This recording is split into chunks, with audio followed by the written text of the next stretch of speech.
దేవాది దేవునికి మహిమ ఘనత ప్రభావములు కలుగునుగాక. ప్రభునందు ప్రియమైనటువంటి సహోదరి సహోదరులారా, మన ప్రభువును రక్షకుడైన యేసుక్రీస్తు నామములో మీకందరికీ ప్రేమవందనాలు తెలియజేస్తూ, ఆయన వాక్యమే సత్యము అనేటువంటి ఈ కార్యక్రమానికి మిమ్మల్ని అందరినీ ప్రేమతో ఆహ్వానిస్తూ, ఈ వాక్య పరిచర్య ద్వారా మీరందరూ మేలును క్షేమాన్ని పొందాలని ప్రభు పేరట కోరుతూ, ప్రార్థనాపూర్వకంగా ఈ వాక్యాన్ని విని మేలు పొందాలని ఆశిస్తూ మీ కొరకు నిత్యము ప్రార్థన చేస్తూ ఉన్నాం. మీరును ప్రార్థనాపూర్వకంగా వాక్యాన్ని విని దాని ప్రకారం జీవించడానికి ప్రయత్నం చేయాలని ప్రేమతో మనం చేస్తూ ఉన్నాం.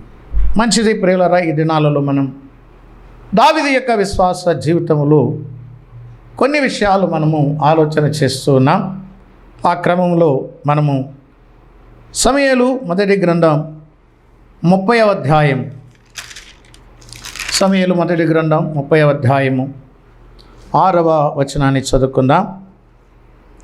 దావీదు మిక్కిలి దుఃఖపడెను, మరియు తమ తమ కుమారులను బట్టి కుమార్తెలను బట్టి జనులకందరికీ ప్రాణం విసిగినందున రాళ్ళు రువి దావీదును చంపుదము రండి అని వారు చెప్పుకొనగా, దావీదు తన దేవుడైన యెహోవాను బట్టి ధైర్యము తెచ్చుకొనెను.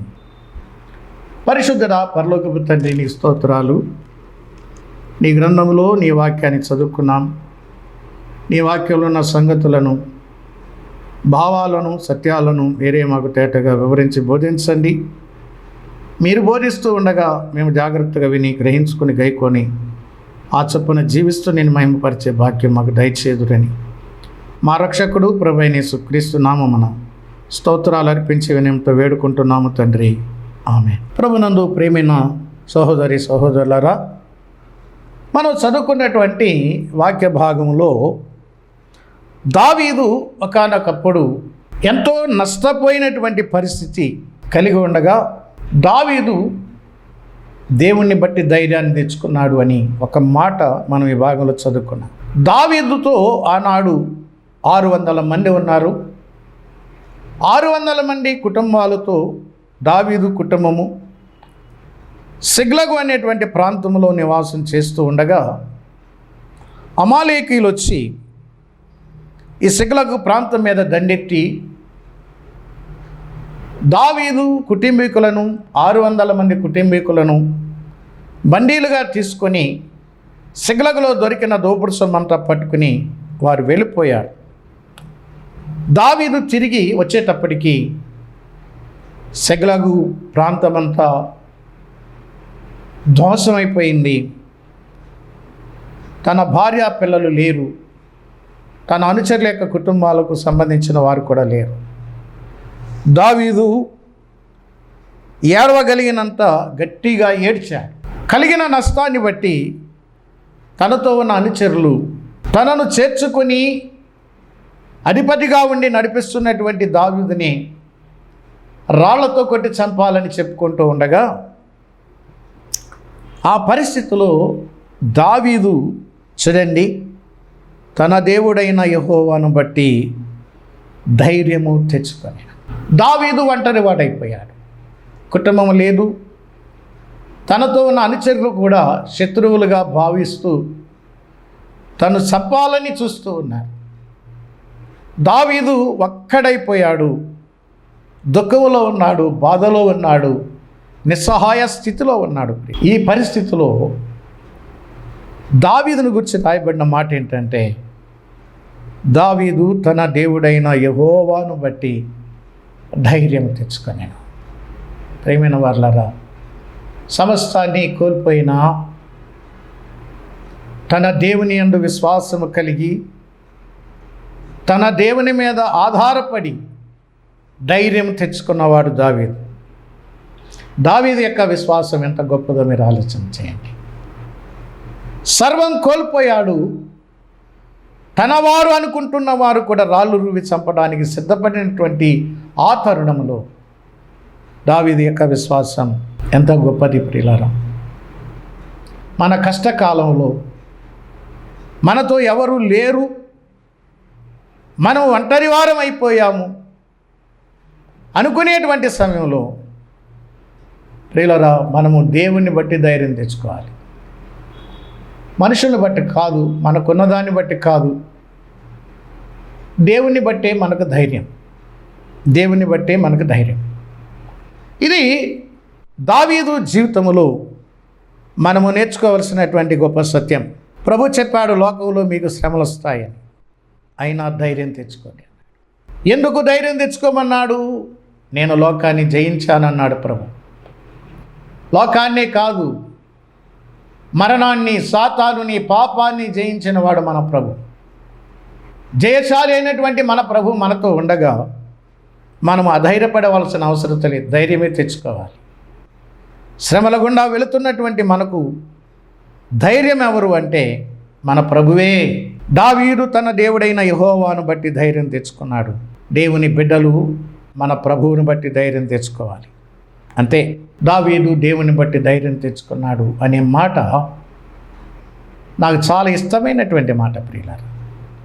ఎందుకంటే దేవుడు మనకి ధైర్యాన్ని ఇస్తాడు, దేవుడు మనకి బలాన్ని ఇస్తాడు, దేవుడు మనల్ని స్థిరపరుస్తాడు, దేవుడు మనలను ఆదరిస్తాడు. దావీదుకు తర్వాత ఎంతో ఆదరణ కలిగి శత్రువుల్ని కనుగొన్నాడు. శత్రువులు తన దోచుకుని వచ్చినటువంటి సొమ్ముతో తొలగుతూ మైమరిచి విందు వినోదాలతో ఉండగా అదే సమయంలో దావీదు తన అనుచరులతో కలిసి అకస్మాత్తుగా అమాలేకుల మీద దాడి చేసి మొత్తం వారందరినీ కూడా సంహరించి వారు దోచుకుని వెళ్ళినటువంటి తమ కుటుంబాలనే కాకుండా వారు దోచుకున్నటువంటి తమ సొత్తును, ఇతరమైన చోట్ల దోచుకుని వచ్చినటువంటి సొత్తును, మొత్తం దోపుడు సొమ్ము అంతటిని, పోగొట్టుకున్న దానికంట ఎక్కువైనటువంటి దోపుడు సొమ్మును తన కుటుంబాలను దావీదు దక్కించుకున్నాడు ప్రియులారా. ఇప్పుడు దావీదుకి ఎంతో ఆదరణ కలిగింది. దేవుడే ఆ యుద్ధములో జయాన్ని ఇచ్చాడు. దేవుడే వారిని చేరుకునడానికి మార్గాన్ని చూపించాడు. దేవుడే వారి మీద జయమనుగ్రహించాడు. వారు కొల్లబెట్టిన సొమ్ముని దేవుడే వారికి ఇచ్చాడు. వారి భార్య పిల్లల్లో ఎవ్వరూ నష్టపోకుండా అందరినీ తిరిగి తెచ్చుకున్నాడు దావీదు ప్రియులారా. దావీదు దేవుని చేత ధైర్యం పొందటమే కాదు, దేవుడిచ్చిన జయముతో పోగొట్టుకున్న సొమ్మును తిరిగి తెచ్చుకొని ఎంతో ఆదరించబడ్డాడు ప్రియులారా. అందుకని దేవుడు ధైర్యం ఇస్తాడు, దేవుడు యుద్ధములో జయమిస్తాడు, దేవుడు ఆదరణిస్తాడు ప్రియులారా. అందుకని ఆ దేవుని మీద ఆధారపడ్డాడు దావీదు. మనమును అలాగన ఆధారపడాలి అని దేవుని యొక్క వాక్యాన్ని బట్టి నేను మనవి చేస్తూ ఉన్నాను. రెండవ గ్రంథంలో మరొక సంగతి ఏంటి అంటే, సమూయేలు రాసిన 2వ గ్రంథంలో 9వ అధ్యాయంలో చూడండి, 9వ అధ్యాయము 1వ వచనంలో దావీదు రాజయ్యాడు. ఎందుకంటే శత్రువుల చేతిలో దావీదు చెప్పినట్టుగానే సౌలు కుటుంబం చనిపోయాడు. దేవుడు దావీదుని రాజుగా స్థిరపరిచాడు. ఇశ్రాయేలు జనాంగం మీద అభిషేకం చేసి సింహాసనం మీద కూర్చొనిబెట్టాడు. అయితే దావీదు సౌలు చేత తరమబడుతున్నటువంటి ఆ కాలంలో యోనాతాను దావీదుని ప్రాణ స్నేహితునిగా భావించుకొని యోనాతాను దావీదుతో నిబంధన చేయించుకున్నాడు. నేను చనిపోతే నా కుటుంబానికి నీవు ఉపకారం చేయాలి అని దావీదు దగ్గర మాట తీసుకున్నటువంటి సందర్భాన్ని సమూయేలు 1వ గ్రంథంలో మనము చదువుతాం. అయితే దావీదు చేసిన నిబంధనను మరిచేవాడు కాదు.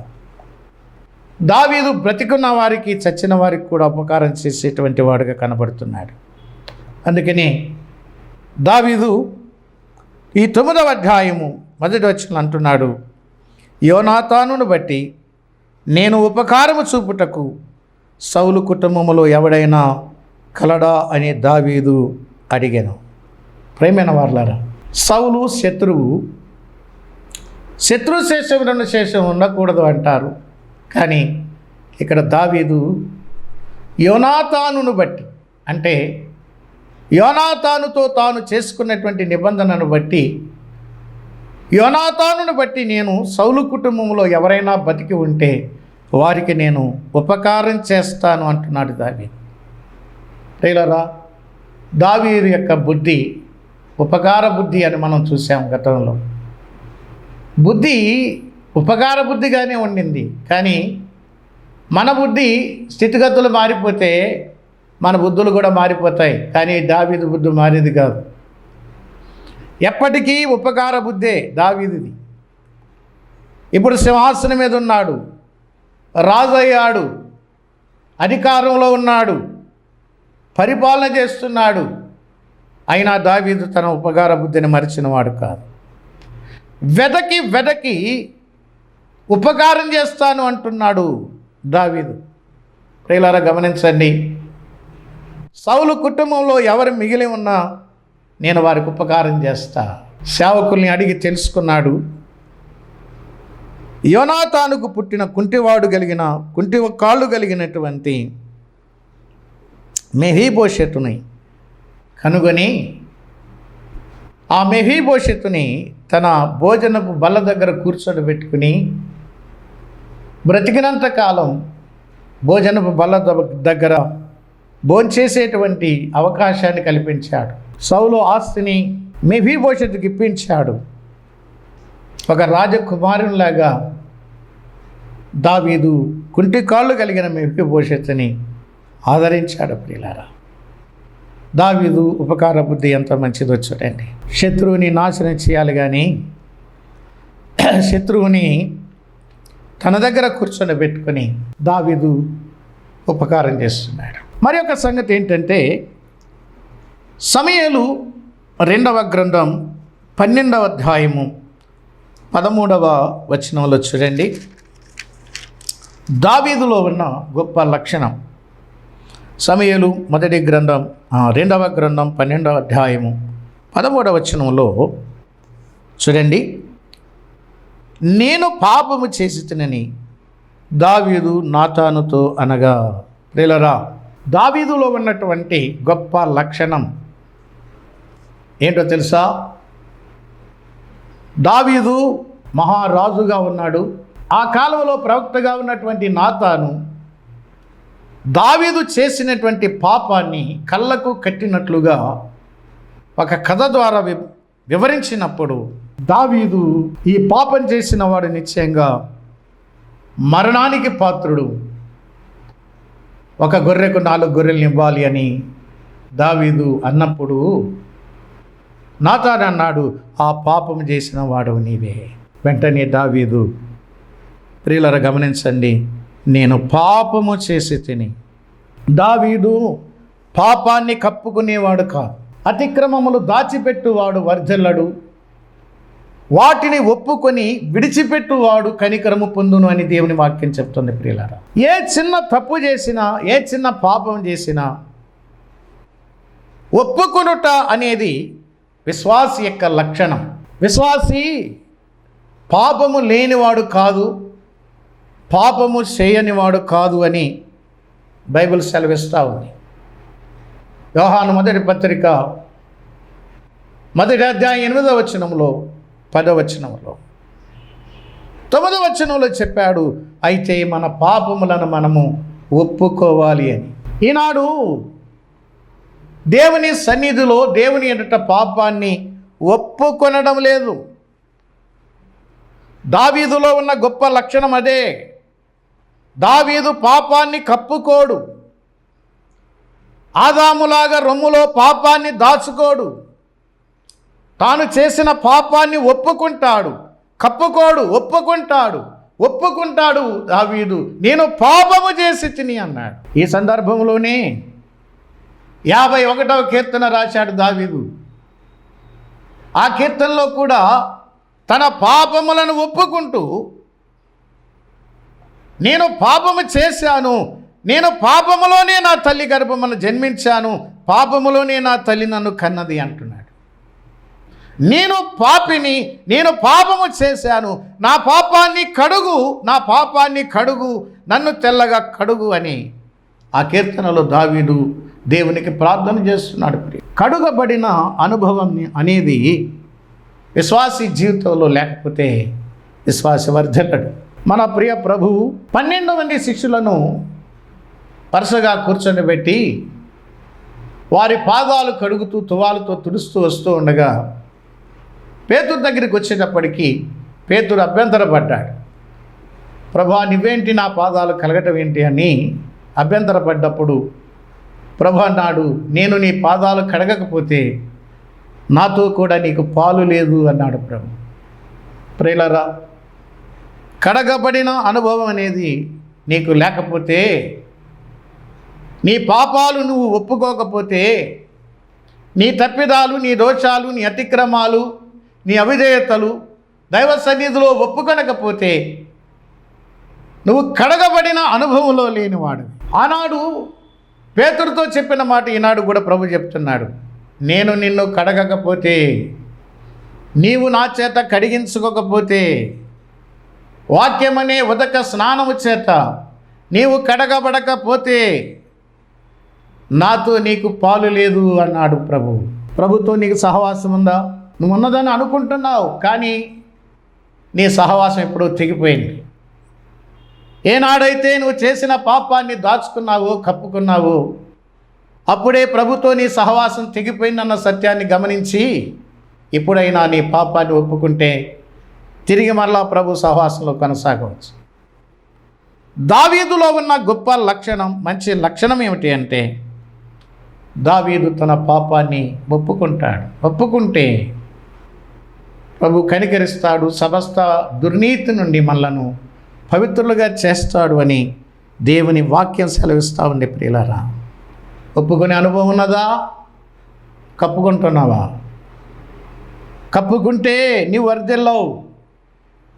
కప్పుకుంటే నీ పాపం నిన్ను నాశనం చేస్తుంది, నీ పాపం నిన్ను కాల్చివేస్తుంది. అది నిన్ను నాశనం చేయకమునిపే, నిన్ను కాల్చకమునిపే ఆ పాపాన్ని దేవుని సన్నిధిలో యథార్థంగా నువ్వు ఒప్పుకుని పశ్చాత్తాపపడితే ప్రభు క్షమిస్తాడు. దావీదులో మనం చూస్తున్నటువంటి గొప్ప లక్షణం అది. స్వయంగా చెప్తున్నాడు దావీదు, నేను పాపము చేసితనని దావీదు నాతానుతో అనగా. ప్రేమైన వారలారా, తాను ఒక రాజుగా ఉండి దైవజనుడైన నాతాను చేత హెచ్చరిక చేయబడినప్పుడు,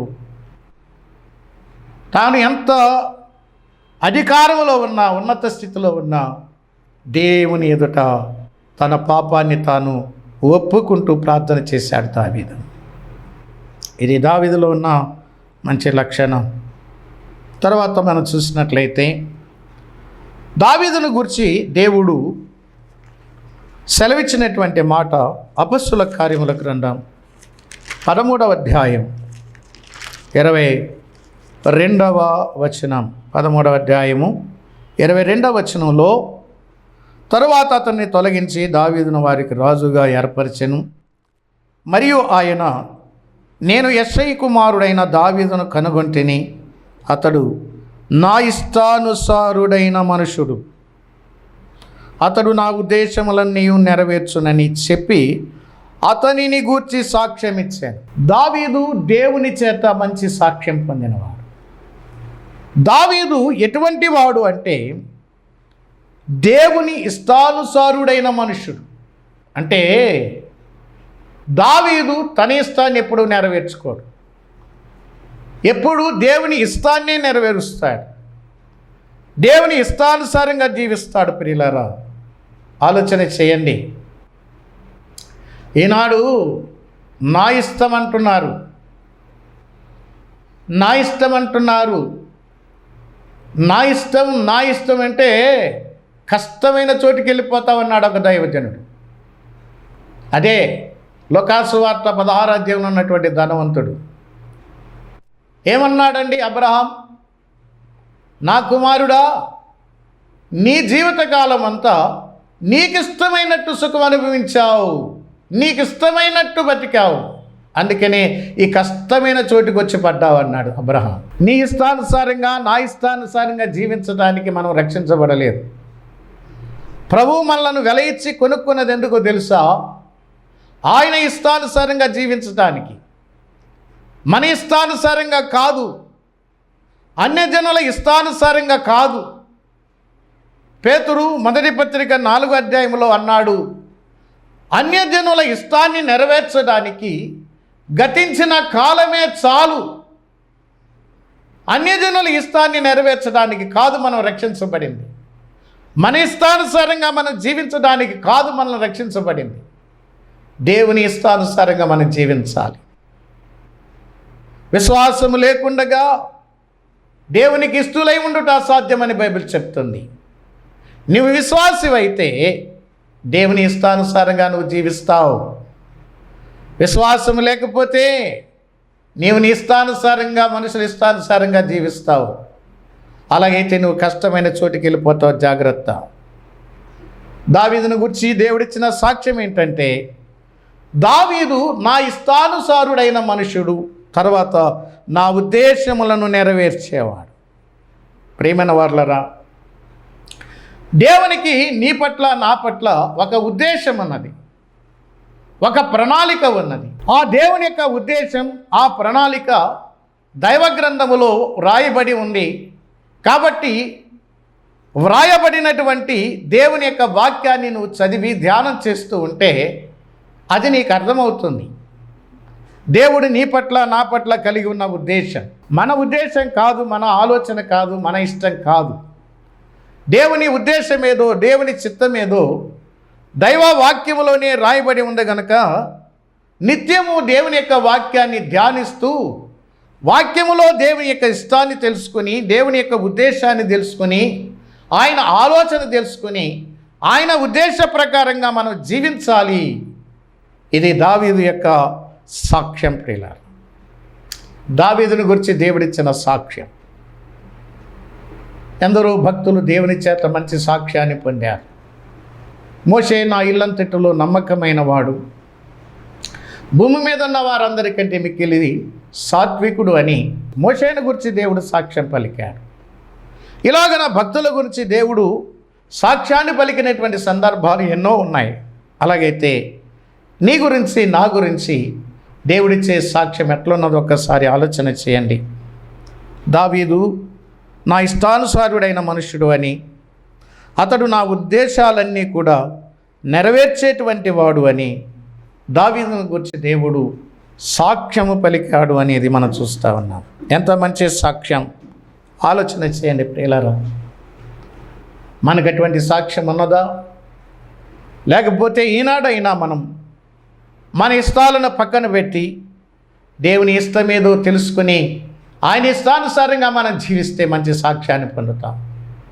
మన ఉద్దేశాలను, మన ఆలోచనలను పక్కన పెట్టి దేవుని వాక్యములో ఆయన యొక్క ఉద్దేశాన్ని, ఆయన యొక్క చిత్తాన్ని తెలుసుకుని ఆ ఉద్దేశాలు నెరవేరిస్తే మనం మంచి సాక్ష్యాన్ని పొందుతాం. ప్రియులారా, దావీదు దేవుని చేత మంచి సాక్ష్యాన్ని పొందినటువంటి వాడు. ఇంకొక సంగతి కూడా ఉంది దావీదు గురించి. అపొస్తలుల కార్యముల గ్రంథం 13వ అధ్యాయము 36వ వచనం చూడండి. దావీదు దేవుని సంకల్పము చొప్పున తన తరము వారికి సేవ చేసి నిద్రించి. ప్రియులారా, గమనించండి. దావీదు సేవ ఎవరికి? తన తరము వారికి సేవ చేశాడు. సేవకుడు అని పిలువబడుతున్న వారందరూ కూడా, నేను అప్పుడప్పుడు చెప్తూ ఉంటాను, సేవకుడు అనే మాటకు నీకు అర్థం తెలిస్తే నువ్వెక్కడికి వెళ్ళినా సేవ చేయొచ్చు అంటాను. సేవకుడు అనే 4 అక్షరాల మాటలో ఉన్న భావం ఈనాడు సేవకులకు తెలియదు. సేవకుడు అంటే సేవ చేసేవాడు. ఈ 4 అక్షరాల మాటలో ఉన్న భావం, సేవకుడు అంటే సేవ చేసేవాడు. ఈ 4 అక్షరాల మాటలో ఉన్న భావం ఈనాడు సేవకులకు తెలియదు. సేవకుడు అంటే సేవ చేసేవాడు. ఈ 4 అక్షరాల మాటలో ఉన్న భావం ఈనాడు సేవకులకు తెలియదు. సేవకుడు అంటే సేవ చేసేవాడు. ఈ 4 అక్షరాల మాటలో ఉన్న భావం ఈనాడు సేవకుడు అంటే సేవ చేసేవాడు. ఈ 4 అక్షరాల మాటలో ఉన్న భావం ఈనాడుకి తెలియదు. సేవకుడు అంటే సేవ చేసేవాడు. ఈ 4 అక్షరాల మాటలో ఉన్న భావం ఈనాడు సేవకులకు తెలియదు. సేవకుడు అంటే సేవ చేసేవాడు. ఈ 4 అక్షరాల మాటలో సేవకులకు తెలియదు. సేవకుడు అంటే సేవ చేసేవాడు. ఈ 4 అక్షరాల మాటలో ఉన్న భావం ఈనాడు సేవకులకు తెలియదు. సేవకుడు అంటే సేవ చేసేవాడు. ఈ 4 అక్షరాల మాటలో ఉన్న భావం ఈనాడు సేవకుడు అంటే సేవ చేసేవాడు. ఈ 4 అక్షరాల మాటలో ఉన్న భావం ఈనాడు సేవకులకు తెలియదు. ఈ 4 అక్షరాల మాటలో ఉన్న భావం ఈనాడు సేవకులకు తెలియదు. సేవకుడు అంటే సేవ చేసేవాడు. ఈ 4 అక్షరాల మాటలో ఉన్న భావం ఈనాడు సేవకులకు తెలియదు. సేవకుడు అంటే సేవ చేసేవాడు. ఈ 4 అక్షరాల మాటలో ఉన్న భావం ఈనాడు సేవకులకు తెలియదు. సేవకుడు అంటే సేవ చేసేవాడు. ఈ 4 అక్షరాల మాటలో ఉన్న భావం ఈనాడు సేవకులకు తెలియదు. సేవకుడు అంటే సేవ చేసేవాడు. ఈ 4 అక్షరాల మాటలో ఉన్న భావం ఈనాడు సేవకులకు తెలియదు. సేవకుడు ఈ 4 అక్షరాల మాటలో ఉన్న భావం ఈనాడు సేవకులకు తెలియదు. సేవకుడు అంటే సేవ చేసేవాడు. ఈ 4 అక్షరాల మాటలో ఉన్న భావం ఈనాడు సేవకులకు తెలియదు. సేవకుడు అంటే సేవ చేసేవాడు. ఈ 4 అక్షరాల మాటలో ఉన్న భావం ఈనాడు సేవకులకు తెలియదు. సేవకుడు అంటే సేవ చేసేవాడు. 4 అక్షరాల మాటలో ఉన్న భావం ఈనాడు సేవకులకు తెలియదు. సేవకుడు అంటే సేవ చేసేవాడు. ఈ 4 అక్షరాల మాటలో ఉన్న భావం ఈనాడు సేవకులకు తెలియదు. సేవకుడు అంటే సేవ చేసేవాడు. ఈ 4 అక్షరాల మాటలో ఉన్న భావం ఈనాడు సేవకులకు తెలియదు. సేవకుడు అంటే సేవ చేసేవాడు. ఈ 4 అక్షరాల మాటలో ఉన్న భావం ఈనాడు సేవకులకు తెలియదు. సేవకుడు అంటే సేవ చేసేవాడు. ఈ 4 అక్షరాల